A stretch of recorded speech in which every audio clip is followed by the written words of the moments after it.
Bienvenidos a Aprendiendo Juntos, un ministerio de enseñanza de la palabra de Dios. Esta transmisión es gracias al patrocinio de quienes están uniéndose para que podamos bendecir a muchos. Gracias por ayudarnos a extender el Evangelio.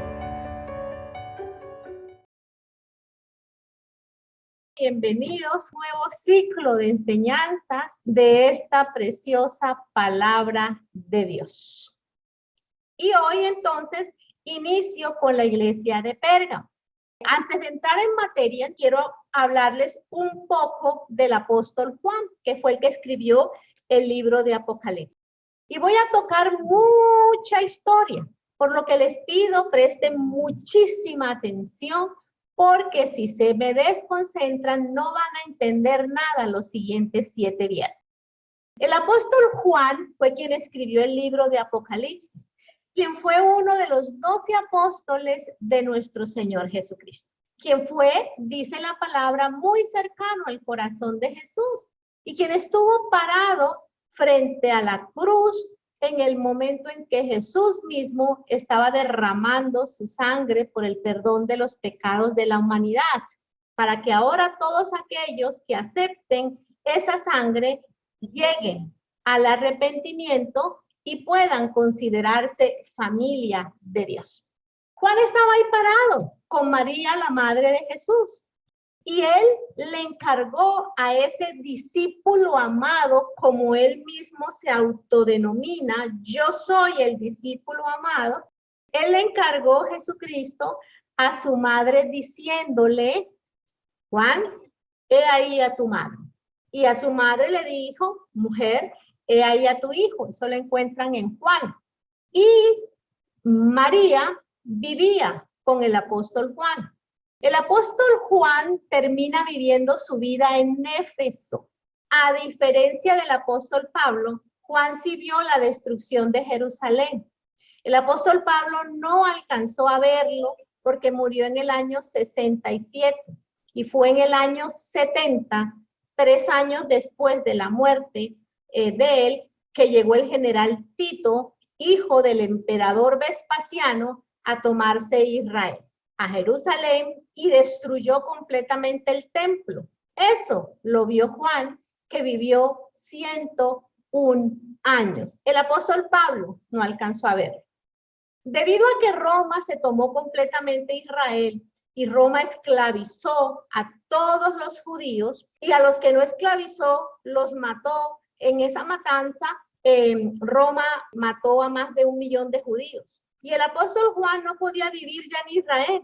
Y entonces se traslada a Éfeso con María, la madre de Jesús, y allá empieza a vivir y se convierte en el supervisor de todas las iglesias de Asia, que décadas antes habían sido fundadas por la predicación del apóstol Pablo en los diferentes viajes misioneros. Ahora llega Juan a Asia Menor y el cristianismo estaba tomando muchísima fuerza.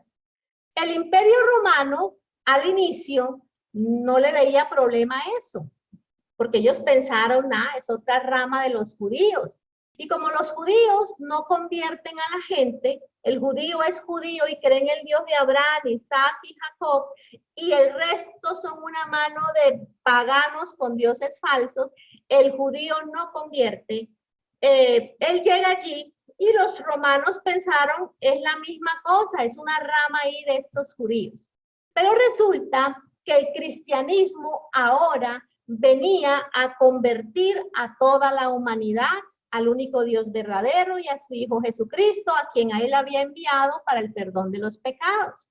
Así que cuando empieza a notar el Imperio Romano que le están convirtiendo a sus súbditos del imperio y gente que seguía a los dioses romanos, esas falsas doctrinas de demonios, unas culturas llenas de todo lo que es antidios, unas culturas demoníacas en sus creencias, y ahora llega el evangelio y resulta que ahora toda esa gente empieza a ver que todo lo que habían creído era mentira, e inclusive que los mismos dioses que ellos tenían eran falsos, y que el emperador tampoco es Dios, porque ustedes saben que el emperador en Roma se proclamaba Dios dentro de ese imperio.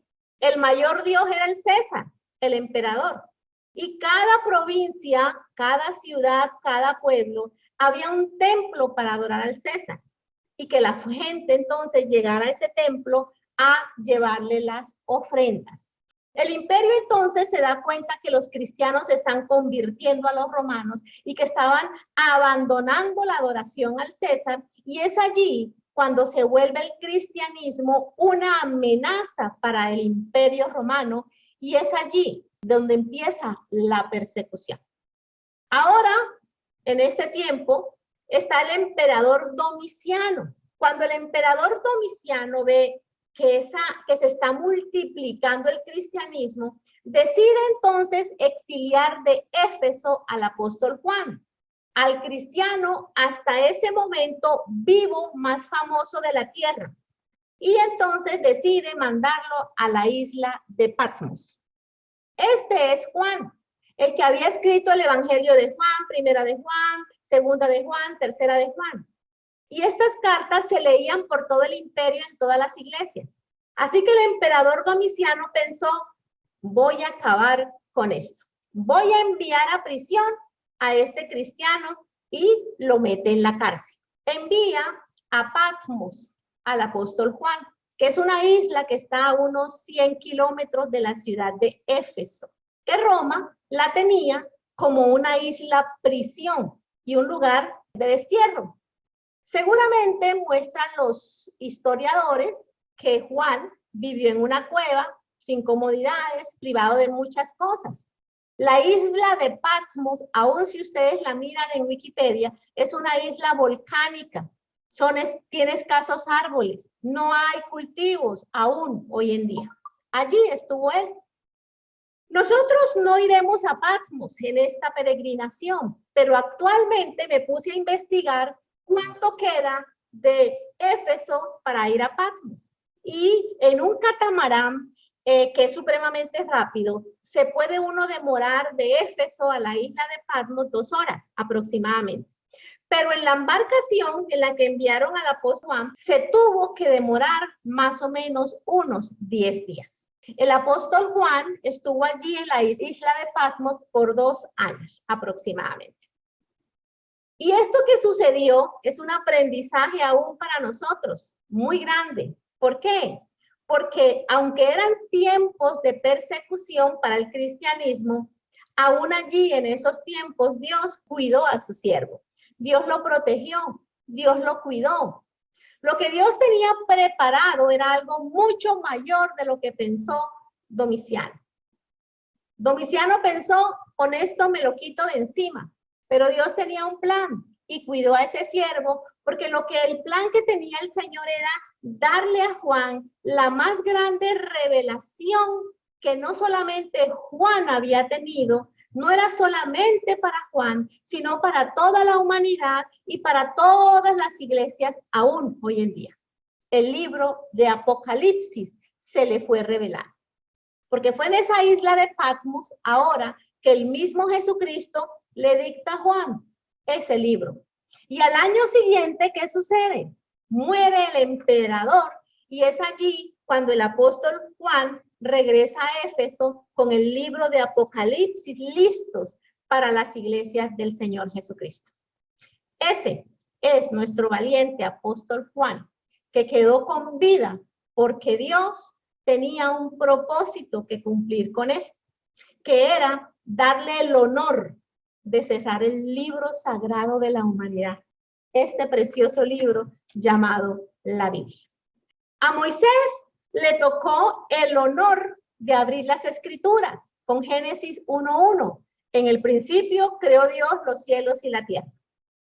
Y a Juan le tocó cerrar la Biblia, el testimonio de Dios que nos ha dejado a nosotros aquí en la tierra. ¿Y cómo lo cerró Juan? Bueno, vámonos todos a Apocalipsis 22. Dice esto de pluma de Juan. Yo testifico a todo aquel que oye las palabras de la profecía de este libro, si alguno añadiere a estas cosas, Dios traerá sobre él las plagas que están escritas en este libro. Si alguno quitare de las palabras del libro de esta profecía, Dios quitará su parte del libro de la vida y de la santa ciudad y de las cosas que están escritas en este libro. El que da testimonio de estas cosas dice, ciertamente vengo en breve. Amén. Sí, ven, Señor Jesús. La gracia de nuestro Señor Jesucristo sea con todos vosotros. Amén. Punto. Final de la Biblia. Cuando regresa el apóstol Juan con este libro de Apocalipsis, regresa a Éfeso, donde se habían formado muchísimas iglesias. Pero Jesucristo escogió 7 puntuales. Y les voy a mostrar un mapa para que ustedes se ubiquen. Aquí están. Jesucristo escogió estas 7 iglesias puntuales. Éfeso, Esmirna, Pérgamo, Tiatira, Filadelfia, Laodicea. Ahí están. 7 iglesias escogidas por él mismo para llevarle un mensaje bien particular. ¿Las están viendo? Éfeso, Esmirna, Pérgamo, Tiatira, Sardis, Filadelfia y Laodicea. Muy bien. ¿Sí lo vieron? Perfecto. Muy bien. Allí quedan entonces las 7 ciudades donde se había establecido iglesias con la palabra del Señor. Y ahí llega entonces Juan con el libro de Apocalipsis. Y el Señor Jesucristo manda 7 mensajes bien particulares. Bien particulares. Y yo les dije que vamos a aprender de estas iglesias y las vamos a comparar con el mundo actual. Y el mundo actual tiene una agenda globalista 2030, una agenda programada por un grupo de personas para que gobiernen a toda la humanidad. Esta agenda tiene doctrinas, filosofías completamente contrarias al Creador del cielo y de la tierra. Y esta agenda globalista ha decidido no tener en cuenta a Dios y crear sus propias leyes para las naciones y por ende para toda la humanidad. Pero sépanlo, que la Biblia me dice al final que Él va a venir a recuperar lo que le pertenece, lo que es suyo. Entonces, aquí, todas las naciones y en toda la tierra se hablará solamente de la doctrina del ungido de Dios cuando Él venga. Por eso la iglesia, nosotros, tenemos que aguantar firmes hasta que ese día llegue. Y entender muy bien esta radiografía tan espeluznante que Jesús dejó cuando habló de las iglesias. Y Jesucristo envía una carta en Apocalipsis 2 y vamos a leer del 12 al 17 y después vamos a ir analizando estos versos. Y escribe el ángel de la iglesia en Pérgamo. El que tiene la espada aguda de 2 filos dice esto: yo conozco tus obras y dónde moras, donde está el trono de Satanás. Pero retienes mi nombre y no has negado mi fe, ni aún en los días en que Antipas, mi testigo fiel, fue muerto entre vosotros, donde mora Satanás. Pero tengo unas pocas cosas contra ti, que tienes ahí a los que retienen la doctrina de Balaam, que enseñaba a Balac a poner tropiezo ante los hijos de Israel, a comer de cosas sacrificadas a los ídolos y a cometer fornicación. Voy a hacer un pare, verso 15.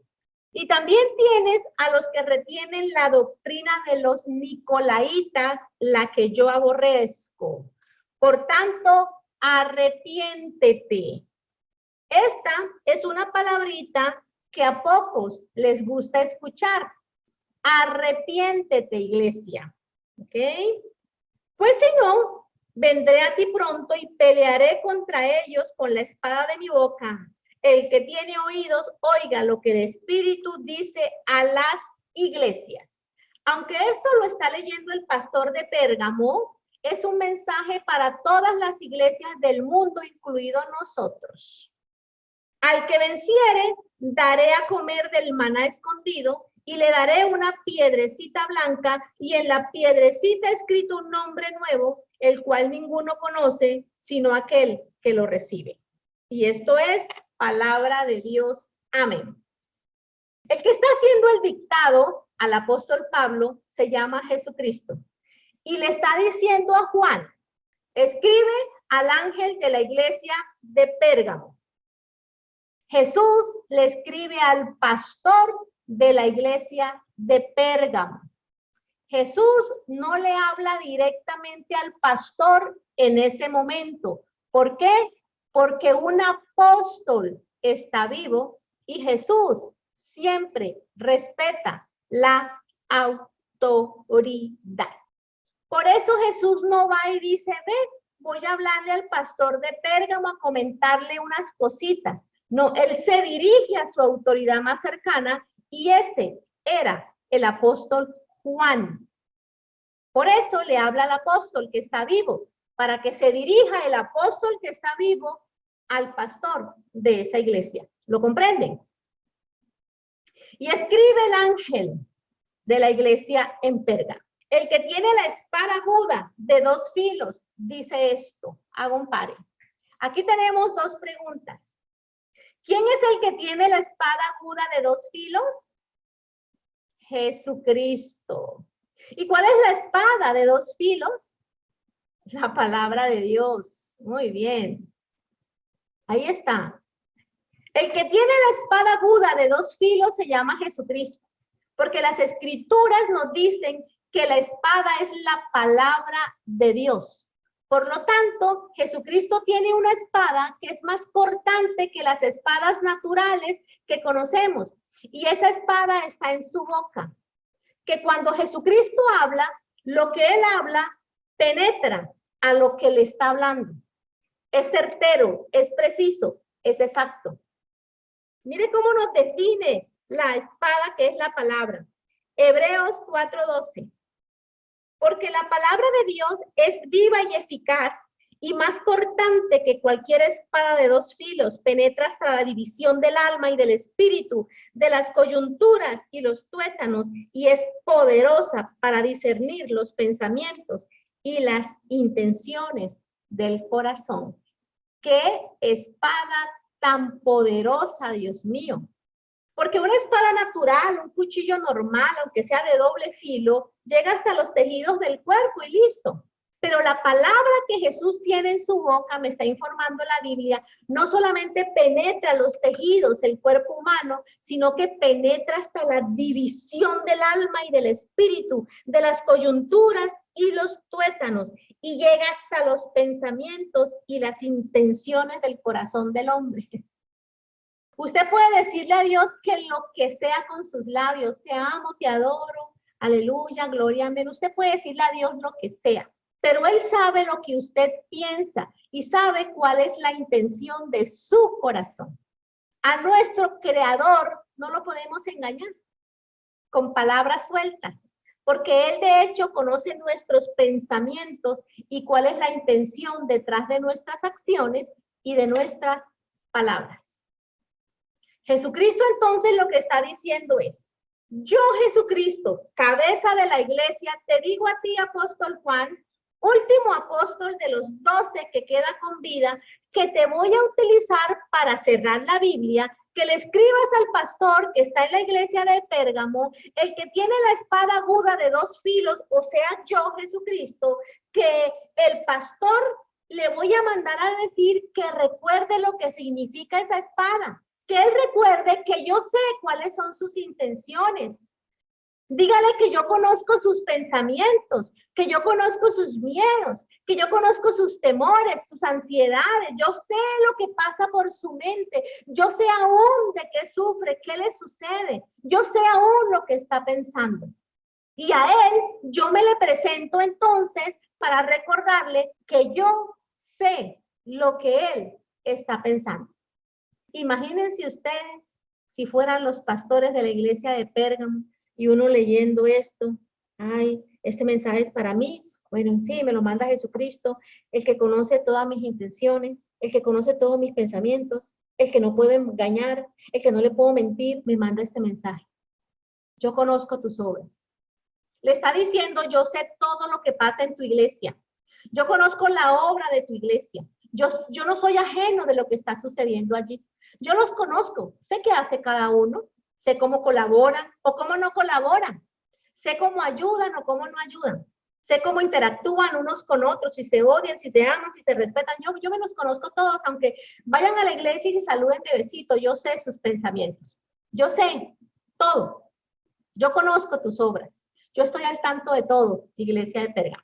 Y luego dice, yo conozco tus obras y dónde moras. Le está diciendo, yo sé dónde está esa iglesia establecida. Yo sé cuáles son sus circunstancias. Yo sé cuál es la cultura que rodea toda esa ciudad. Yo sé dónde usted tiene su vivienda, querido pastor. Yo sé en dónde usted está levantando su iglesia, en la ciudad de Pérgamo. Y yo sé qué pasa en ese sitio. Esa era la capital de todo el imperio romano, Pérgamo. La ciudad más importante de toda la tierra en ese tiempo. Tenía un teatro que era el más empinado del mundo y ahí se sentaban más de 50,000 personas. Pero Pérgamo tenía un problemita, como lo vieron en el mapa. No era una ciudad costera. Por lo tanto, la actividad comercial no era poderosa porque no tenía puertos. Y al no tener puertos marítimos, pues otra ciudad se le estaba adelantando en fuerza, que era Éfeso, que sí quedaba junto al mar. Éfeso le quitó el puesto a Pérgamo después de que Pérgamo era la primera, era la capital de Roma. Volviéndose después Éfeso la capital del imperio romano. Pero en este momento que Juan está escribiendo, era Pérgamo la capital del imperio romano. Y Jesucristo le envió un mensaje al pastor de la iglesia que estaba en la ciudad diciéndole, yo conozco tus obras, yo sé tú dónde moras, en Pérgamo, y allí donde moras te quiero informar que está el trono de Satanás. ¿Usted se imagina el susto? Yo no me quiero ni imaginar la cara del apóstol Juan cuando Jesucristo le dice, Juan, el trono de Satanás en la tierra, aquí en la ciudad de Pérgamo. Eso tuvo que ser muy, muy tenaz. Que Jesucristo le estaba dando una revelación al apóstol Juan. Y es que al pastor también, porque se iban a enterar en qué ciudad específica, dónde estaba establecido específicamente, dónde quedaba el trono de Satanás en la tierra. Y precisamente era donde estaba la iglesia de Pérgamo. Yo me pregunté, ¿por qué el apóstol Juan no se sorprendió? Porque en Apocalipsis debiera aparecer algo así como, y Juan se sorprendió con esa revelación de que Satanás tenía un trono en una ciudad en esta tierra, y que en ese momento estaba en Pérgamo, ¿no? Juan no tenía por qué sorprenderse. Porque si ya han estado con nosotros estudiando la Biblia, ya también tienen que comprender que el trono de esta tierra tenía que haberlo ocupado Adán, porque Dios le dijo a Adán y a Eva, fructificaos y multiplicaos, llenen la tierra y soyúzguenla, les dijo en Génesis, gobiernenla. Yo, Dios creador de todo, del universo, de todo lo que en él hay, les entrego la tierra, ustedes gobiernenla debajo de mí. Ustedes señoreen todo eso, la tierra, yo se las doy. Pero lo que consiguió Satanás fue engañarlos. Y ellos desobedecieron a Dios. ¿Y qué hicieron? Le entregaron la posición de ellos que tenían como los que gobernaban la tierra a Satanás, al desobedecer a Dios. Y al desobedecer a Dios, Adán cede su autoridad y lo convierte a Satanás en el Dios de este mundo. Por eso es que ustedes encuentran escrituras como en 2 de Corintios 4:4, no vayan ahí solo para mencionarlas, que el apóstol Pablo dice, el Dios de este mundo ha entenebrecido el entendimiento de los incrédulos para que no les resplandezca la luz del evangelio. Pero miren la primera frase, el Dios de este mundo. Nos debe quedar claro que el Dios de este mundo es Satanás. ¿Quién lo convirtió en Dios de este mundo? Pues Adán, con su desobediencia. Y ahora Satanás empieza a tener un reino sobre el hombre. Y Juan sabe eso. Lo tiene claro, por eso él no se sorprendió. Porque años atrás, él escribió una carta que se leía por todo el imperio y es primera de Juan. Y él había escrito allí, en el capítulo 5, verso 19, había escrito algo. Sabemos que somos de Dios y que el mundo entero está en poder del maligno. Pero ahora Jesucristo le está diciendo otra cosa. Le está diciendo exactamente dónde está la localidad donde el maligno opera todo en la tierra. Eso tuvo que ser algo escalofriante. Eso sí, tuvo que ser escalofriante. Le está revelando a Juan la localidad exacta de donde estaba el trono de Satanás en ese momento de la historia, al apóstol Juan. Y no solamente a él, sino a nosotros y al pastor de Pérgamo. Apocalipsis significa revelación, yo creo que ustedes lo saben, significa quitar un velo, descubrir lo que estaba escondido, significa sacar a la luz lo que estaba oculto. Y eso es lo que le está pasando al apóstol Juan. Y espero que sea lo que nos pase a nosotros también, con nosotros aquí su iglesia. Porque andamos muy despistados de los movimientos espirituales que el trono de Satanás está haciendo en esta tierra. Porque si en la antigüedad había una ciudad donde estaba el trono de Satanás, no crean que en la actualidad no existe. El trono de Satanás en la tierra tiene que cambiar de localidad continuamente. Y les voy a dar un ejemplo. ¿Recuerdan ustedes a Nimrod, allá en Génesis, que estaba en Babel? Y nos dice que todo el mundo hablaba la misma lengua. Y que Nimrod buscó gobernar el mundo bajo una doctrina falsa. Ese fue el primer globalista que existió.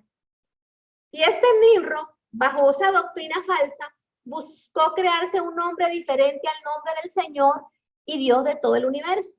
Y entonces, ¿qué pasó? Dios vino y confundió las lenguas y ellos se esparcieron por todas partes. Esparció a los hombres por toda la tierra, hablando diferentes lenguajes. Pero en ese momento que estaba ese centro de operaciones sobre todo el mundo, ténganlo por seguro que el trono de Satanás estaba en ese momento en Babel. Satanás operaba a través de un hombre la tierra y ese hombre era Nimrod. El mundo de las tinieblas tiene un doble sistema de operación. Tiene un sistema de operación espiritual que se mueve, según me lo dice la palabra, en las regiones celestes, o sea, en la atmósfera. Y utiliza personas para ejecutar la voluntad de ese reino de maldad. Satanás en ese momento estaba operando desde Babel por medio de Nimrod, la tierra. Así que el trono de Satanás tuvo que estar en algún momento en Babel. Pero cuando se esparcieron, ese trono tuvo que cambiar de localidad. Y permítanme especular sin temor a equivocarme, que ese trono tuvo que moverse a Egipto con Faraón. Él buscó destruir a Israel, el pueblo de Dios. ¿Se acuerdan que él mandó a matar a todos los niños? ¿Qué estaba buscando Faraón? Destruir la descendencia de Israel. Porque Satanás, que estaba operando a través de Faraón, sabía que si destruía a Israel, entonces aquella simiente de la mujer que le habían dicho que vendría a pisarle la cabeza, aplastarle la cabeza, no podría venir. Así que en ese momento, Satanás operaba por medio de Faraón en Egipto, buscando la destrucción del pueblo de Dios. Pero bendito Dios que pasó algo, que por medio de Moisés lo sacó de Egipto y Faraón junto con su ejército, me cuenta la historia, que murieron cubiertos por las aguas del mar. Y ciertamente en este momento tuvo que cambiar también de localidad el trono de Satanás en la tierra. Y llegó un momento en la historia que se ubicó en Tiro. Si ustedes leen Ezequiel 27 en adelante, ustedes se pueden dar cuenta de la extravagancia y el lujo de la ciudad de Tiro. Pero yo solo les voy a leer una parte para que ustedes vean de lo que les estoy hablando. Y les voy a leer entonces Ezequiel 28, del 1 al 2. Dice así: vino a mí palabra de Jehová diciendo, hijo de hombre, o sea, tú Ezequiel, di al príncipe de Tiro, al que lo gobierna, ¿no? Así ha dicho Jehová el Señor. Por cuanto se enalteció tu corazón y dijiste, yo soy un Dios y en el trono de Dios estoy sentado en medio de los mares, siendo tu hombre y no Dios, y has puesto tu corazón como corazón de Dios. Observo algunos que no están mirando sus Biblias. No solamente escuchen, léanla, porque es espada cortante de dos filos, se los acabé de decir. Es interesante que ustedes no solamente escuchen, sino que abran sus Biblias y la lean.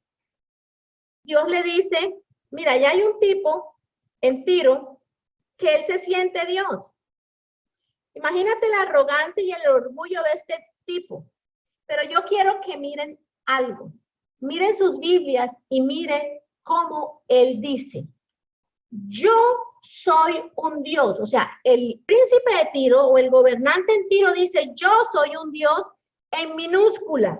Y después dice, en el trono de Dios estoy sentado en mayúscula. El Antiguo Testamento fue escrito en hebreo, ustedes lo saben. Por lo tanto, les voy a decir cómo dice este verso en hebreo. Y dice así, en hebreo debería decir lo siguiente. Hijo de hombre, di al príncipe de Tiro, así ha dicho Jehová el Señor. Por cuanto se enalteció tu corazón y dijiste, yo soy un Dios, en el trono de Elohim estoy sentado. Dios con mayúscula es Elohim. ¿Quién es Elohim? Dios todopoderoso, Dios creador. Ese es Elohim, el creador de los cielos y de la tierra. Y este rey de Tiro, él sabe lo que creen los judíos. Y por eso este rey dice, mire, yo estoy sentado en el trono que era de Elohim en la tierra. Por eso dice, yo soy un Dios y en el trono de Elohim estoy sentado en medio de los mares. Dios se encarga de recordarle por boca de Ezequiel lo siguiente. Tú no eres Dios. Siendo tú hombre y no Dios, tú no eres Elohim. Y has puesto tu corazón como corazón de Elohim. ¿Lo captan? Impresionante los detalles que nos muestra la Biblia. Este rey de Tiro buscaba la destrucción de Israel. Por eso Jezabel sale de Tiro. Por eso Jezabel se casa con el rey del norte, Acab, y por eso manda a matar a casi todos los profetas de Dios. ¿Qué estaba buscando Jezabel? Acabar con la doctrina de la palabra de Dios en la tierra. Y para eso tenían que destruir a Israel y su palabra. Por eso dicen las escrituras que importó de Tiro todos los maestros que iban a enseñar toda la doctrina de demonios que traía de Tiro.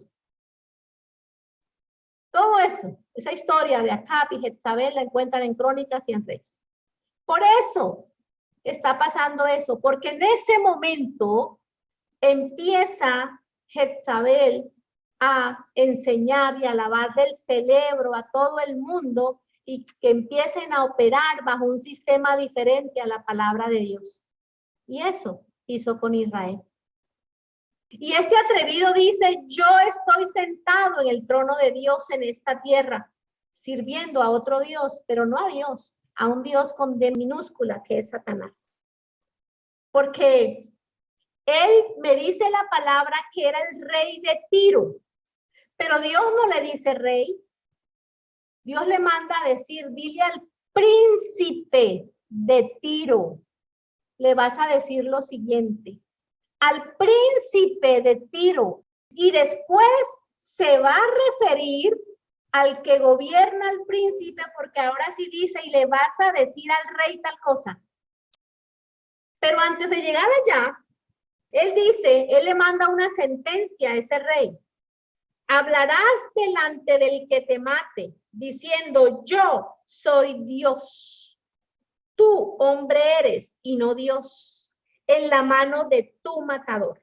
De muerte de incircunciso morirás por mano de extranjeros, porque yo he hablado, dice Jehová el Señor. La muerte de incircunciso ya se las he explicado, es toda la muerte que recibe aquel que no se ha unido por la fe al único Dios verdadero. La muerte de incircunciso es aquella muerte de aquel que no ha circuncidado su corazón, separándose del Dios de este mundo y uniéndose al Dios verdadero y a su Hijo Jesucristo, a quien Él envió para salvación nuestra. La muerte de incircunciso es la muerte que tienen todos los hombres que van al infierno por no haber recibido la fe salvadora del Hijo de Dios. Eso es muerte de incircunciso. O sea que Dios le está diciendo, tú vas a morir como va a morir todo aquel que no cree en mi, muerte de incircunciso. Eso es lo que le está diciendo Dios. Ahora sí Dios lo que va a hacer es revelarle a Ezequiel quién hay por encima de ese príncipe de Tiro. Y ahora le va a hablar a la entidad que opera arriba de Tiro. Y mire lo que dice Ezequiel 28:11. Dice, vino a mí palabra de Jehová, diciendo, hijo de hombre, levanta endecha sobre el rey de Tiro. En el otro dijo príncipe, pero si era rey. Pero ahora le dice, levanta endechas. Ustedes me están entendiendo. Seguro que yo veo algunos como que de qué está hablando esta señora. Vino a mí palabra de Jehová diciendo, hijo de hombre, levanta endecha sobre el rey de Tiro y dile, le repito, en el anterior le dijo al rey príncipe y ahora le va a hablar al que verdaderamente está reinando, o sea, ese reinado de tinieblas, a esas gentes de maldad que reinan a través de ese gobernante que está puesto ahora en Tiro. Y le va a hablar ahora al que está por encima del gobernante en la tierra. ¿Sí lo están viendo? Muy bien. Y dice, así ha dicho Jehová el Señor. Tú eras el sello de la perfección, lleno de sabiduría y acabado en hermosura. ¿A qué le suena eso que le está hablando a quién? A Satanás. Exactamente, Jenny García. Me encanta cuando me entienden. A Satanás. A él le está hablando. Y dice el 13, en Edén. No le puede estar hablando al de Tiro, le está hablando a la entidad que está operando, que está mandando al rey de Tiro. Y dice, en Edén, en el huerto de Dios estuviste, de toda piedra preciosa era tu vestidura, de cornarina, topacio, jaspe, crisólito, berilo y ónice, de zafiro, carbunclo, esmeralda y oro. Los primores de tus tamboriles y flautas estuvieron preparados para ti en tu creación. Dios le está diciendo, acuérdale que Él es creación, Él no es Dios. Déjale saber que yo le mando a decir a ese ente que el Dios soy yo, que Él es una creación más, que coja juicio, que se ubique. Y el 14 dice, tú, querubín grande protector, yo te puse en el santo monte de Dios. Allí estuviste en medio de las piedras de fuego, te paseabas. Perfecto eras en todos tus caminos, desde el día que fuiste creado hasta que se halló en ti maldad. ¿Sí ven? ¿Cómo le habla primero al que está sentado en el trono de Tiro? Y ahora le habla al que está por encima de ese trono, que es Satanás. Satanás operaba en ese momento de la historia a través de quien gobernaba a Tiro. El trono de Satanás en la tierra en ese momento estaba en Tiro. Y le da también una sentencia que todavía no ha pasado, pero ciertamente pasará. Miren el verso 19. Todos los que te conocieron, o sea, todos los que se acercaron a ti y a mí no me creyeron, de entre los pueblos se maravillarán de ti, o sea, se van a maravillar de tu final, es lo que le está diciendo Dios, porque te vas a convertir en espanto serás y para siempre dejarás de ser. ¿Por qué está diciendo Dios eso? Dios está diciendo porque yo me voy a encargar de enviarte al final del milenio al lago de azufre y fuego y nunca más saldrás de ahí. Porque yo Dios, vendré a la tierra y voy a gobernar el universo con Jesucristo y con todos mis hijos que aceptaron mi nombre y creyeron en mí como Dios y su Padre. Bendito sea el Señor. Porque nosotros jamás de los jamases veremos más a Satanás, porque él jamás será sacado de ese lago de fuego. Escrito está, para siempre dejarás de ser, le dice el Señor. Nunca más, señores, seremos perturbados por ese enemigo de Dios y de nosotros mismos. Nuestro futuro es brillante, porque estaremos con Dios por siempre y para siempre. Aleluya, amén. Me encanta cuando yo llego a esta parte. Así que entonces, el trono de Satanás se movió a Tiro. ¿Lo están viendo?